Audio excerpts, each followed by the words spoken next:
Hi Validum students and graduates, my name is Emily Mackay and I am the lead recruiter for Aria Recruitment.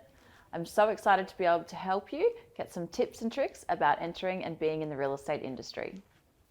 Once you've graduated and hold your certificate, the first thing you need to do is register your certificate with the Office of Fair Trading. Once you have that registration, you are legally able to work. Now, while you're waiting for your registration to come, we recommend a few things, such as looking around at different agencies in your area and seeing which ones that you believe would be a good fit for you. Educate yourself about them, who works for them, and also what the market is doing in and around your area. That way, when you're interviewing, you're not going in blind. I see so many different resumes coming through to me on a daily basis, and the ones that stand out are the ones that are clean, tidy, and only a few pages long, rather than cluttered with pages and pages of irrelevant information. The best thing that you can do is make sure that all of your spelling and grammar is correct, you aren't using slang words, and that all of the information included is relevant to the industry and the particular role that you want to work in. When recruiters and employers are qualifying a candidate or interviewing them, some of the major elements that we look out for is, first of all, responsiveness. If we call you and you're unavailable, that's completely fine, but call back when you can, or at least send us a message to let us know that you'll get back to us. The second is punctuality. Some absolute make or breaks for candidates applying for roles is their punctuality when attending interviews. Always make sure that you're at least 10 minutes early, and if something comes up, let us know as soon as possible. I've seen interviews cancelled on countless occasions because candidates have not shown up on time and not notified anyone. Being on time shows that you have respect for the time the employer is taking out of their day to meet with you. The third is attitude. Everyone knows you can teach a person a certain skill set, but you can't teach them a good attitude. A lot of the time, someone less skilled will receive a job offer over a higher skilled candidate purely because they have a better attitude. Now, what should you wear for an interview? Although the world is changing and dress codes are relaxing in a lot of industries, real estate is still quite corporate. When you're attending an interview, you want to make the best first impression. So make sure you wear professional, corporate attire and don't turn up in jeans and a t-shirt. Now, what kinds of questions should you ask in an interview? Always remember that when you are in an interview, it is not only for the employer to decide that if they like you, it is also for you to decide if they are a good fit for you. Make sure that you ask questions that are important to your lifestyle and your future goals. Ask about the pathway to succession within the role that you're applying for. Ask about what training the company offers to ensure their staff are constantly improving themselves and working towards certain goals. The only silly question is an unasked question. Now, what kind of agency will suit you? How long is a piece of string? Every agency in every suburb will have a different dynamic and a different office culture. Sometimes you can have a great person and a great office, and it doesn't always mean it will be a great fit. Make sure that when you're looking at certain brands that you would like to join, to have a look at things like their social media and see the types of activities that they get up to.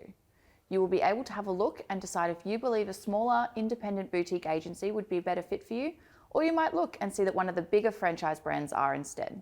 It really depends on the person. What's the difference between sales and property management? Both sales agents and property managers are responsible for handling their clients' largest assets, homes and investment properties. Sales agents are a one-time transaction though for their client to sell their property at the highest possible rate. The property managers, however, have a longer relationship with their clients as they're responsible for ensuring the client's properties remain tenanted and maintained for the period of time that the clients engage with them. Why are real estate agents usually so overconfident? I generally find that real estate agents come across as overconfident because they are working on the mantra, fake it till you make it. I've definitely seen that work quite well over the years in some cases. However, I think a lot more people these days would rather deal with real and genuine people rather than people who talk themselves up constantly. Also, results speak for themselves, and generally the agents that are doing really well don't need to be overconfident and fake it till they make it because they have actually already made it. Do you need a fake tan, hair extensions, and no socks to be a real estate agent?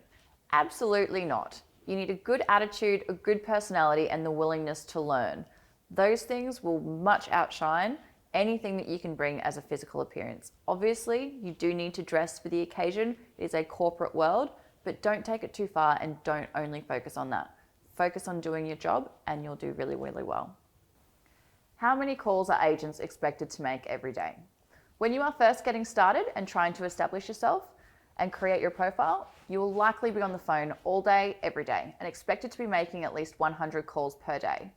As you establish yourself though, and people start to see your results and sales around the area, that need to be on the phone all day will become less and less. Now, what do agents earn and what do good agents earn? The average earnings of a real estate agent in Australia at the moment varies from about $90,000 to $110,000. However, when you look at some of the top earning agents within agencies, they are making hundreds of thousands of dollars a year and sometimes millions. The best part about real estate is that it's a performance-based industry. So you have an unlimited earning potential and you really do get out of it whatever you put into it. How many houses do the top agents sell? Now, depending on the geographical location that you work in and the amount of stock that becomes available will heavily impact on what the top agents in your area are selling. In saying that though, the first 3 top female agents that came to mind when I was thinking about absolute top performers have sold between 60 and 90 properties each in the past 12 months and currently have 8 to 24 properties currently for sale. So I think it's safe to say that they are very busy and extremely good at what they do. What is GCI? GCI stands for Gross Commission Income, which means the total commissions that you have earned for selling the properties before taking away costs such as tax, franchise fees, wages, etc. So, for instance, an agent that has sold 5 houses with the total commission paid by the vendors on each being $50,000 has a GCI of $250,000. What are buyer's agents and is it a good career in real estate? So a listing agent helps homeowners sell their property and negotiate the highest price for their clients, whereas a buyer's agents help their clients purchase property by finding properties that meet the buyer's requirements and then negotiating the lowest price on their behalf. You can definitely have a fantastic career as a buyer's agent. However, generally speaking, it is usually investors who will utilize your services, which does limit the number of clientele available. However, it is definitely still a very open market for you. Is real estate a stressful job? Real estate can definitely be incredibly stressful. After all, you are more than likely dealing with the biggest asset your client will ever own. There is a lot of pressure for sales agents to receive top dollar within a sale, as well as a lot of pressure on property managers to ensure properties are managed to the highest standard.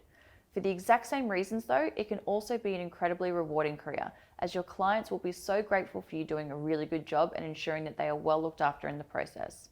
One of the biggest things to remember is that some of the best agents don't have to prospect anymore. Their whole business is based on repeat and referral work from past clients. Is it tough earning commission? It is definitely tough earning commissions. However, one of the best parts about a commission-based role is that it is performance-based. So if you're putting in the work and you're getting the results, the commissions will start coming in. And as long as you keep the momentum up and keep putting in the work, then being in a commission-based role can be incredibly lucrative.